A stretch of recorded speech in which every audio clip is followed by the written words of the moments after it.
오늘 찾아가 볼 곳은 독일 서부 노스트라인 베스트 팔렌주에 위치한 작은 마을 아헨입니다.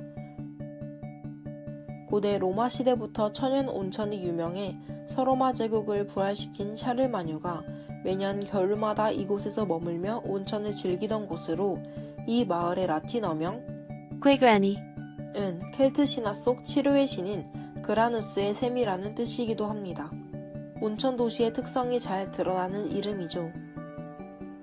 아헨의 유명한 건축물로는 아헨이라는 물 위에 지어져 물 위에 채플이라는 별명을 가진 팔라틴 채플이 있습니다. 와, 진짜 멋지다! 팔라틴 채플은 샤르마뉴가 건축한 3층으로 이루어진 팔각형의 중앙 집중식 예배당입니다. 성직자와 일반인들이 예배를 드리던 1층에서 위를 바라보면 하늘을 의미하는 3층의 천장이 보이는데요. 팔라틴 채플은 지상의 사람들이 모여있는 1층과 신들이 거주하는 3층 사이 2층 발코니에 왕좌를 두어 왕이 1층의 예배자들을 내려다볼 수 있게 만들었고, 이러한 구조는 1층의 사람들이 왕을 올려보며 왕을 신의 대리자, 그리고 인간과 신의 중개자라고 인식하게 만들었습니다. 우와, 그렇구나! 팔라틴 채플은 사실 샤르마뉴의 궁전 안 왕실 예배당이었는데요. 792년 당시 프랑크 왕국의 왕이었던 샤르마뉴는 자신의 주요 거주지인 아헨에 이탈리아와 콘스탄티노플에 있는 거대한 로마 제국과 비잔틴 제국의 건물에 필적할 만한 다양한 공간으로 구성된 복합 궁전을 지을 것을 명령했습니다. 샤르마뉴의 궁전에는 고대 로마의 유적에서 수집해온 값비싼 대리석, 장식품들이 사용되었고, 접견실, 왕가의 침실, 목욕탕, 관리들의 거처 등 다양한 공간을 품은 마치 로마의 황제가 거주했었던 로마의 라테랑궁이 연상되는 모습으로 지어졌습니다. 선생님, 왜 오래된 고대 로마의 재료를 또 쓰는 거예요? 오래돼서 부서지는 거 아니에요? 그건 걱정하지 않아도 된답니다.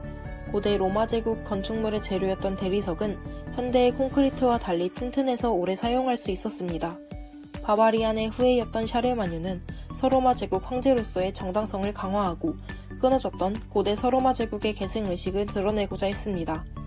이를 위해 팔라틴 채플을 비롯한 샤르마뉴의 궁전을 지을 때 고대 로마 제국의 유적에서 사용된 대리석 기둥들을 재사용하거나 이탈리아 라벤나 산 비탈레 성당과 함께 만드는 등 고대 로마 제국의 전통을 따라 자신의 궁전을 지으려고 한 것입니다. 우와, 그렇구나! 프랑크 왕국의 왕이자 게르만의 후예인 샤르마뉴는 로마 제국과 게르만의 문화를 융합하고 정당성을 갖추기 위해 기독교를 이용했습니다. 로마 카톨릭을 믿던 샤르마뉴는 아버지인 피핀 3세부터 로마 카톨릭과 우호적인 관계를 맺어왔는데요. 롬바르드인들에게서 교황령을 보호해주기도 하고 799년에는 당시 고발을 당해 감옥에 갇혀있던 로마의 교황 레오 3세가 석방되는 것을 돕기도 했습니다. 로마 카톨릭과의 우호적인 관계를 유지해왔던 샤르마뉴는 로마 카톨릭을 수호한 공을 인정받아 800년 크리스마스에 성 베드로 대성당에서 레오 3세가 씌워주는 황제의 관을 받으며 정당성을 갖춘 서로마 제국의 황제가 되었습니다. 이는 서로마의 황제라는 타이틀이 필요했던 프랑크 왕과 보호자가 필요했던 교황의 이해가 일치하였기 때문에 가능한 일이었지요.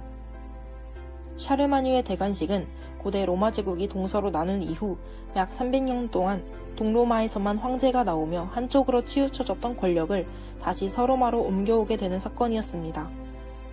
영원히 끝났다고 생각했던 서로마의 흐름을 다시 연결하고자 한 샤르마뉴와 그의 서로마 제국 계승의식을 보여주는 샤르마뉴의 궁전.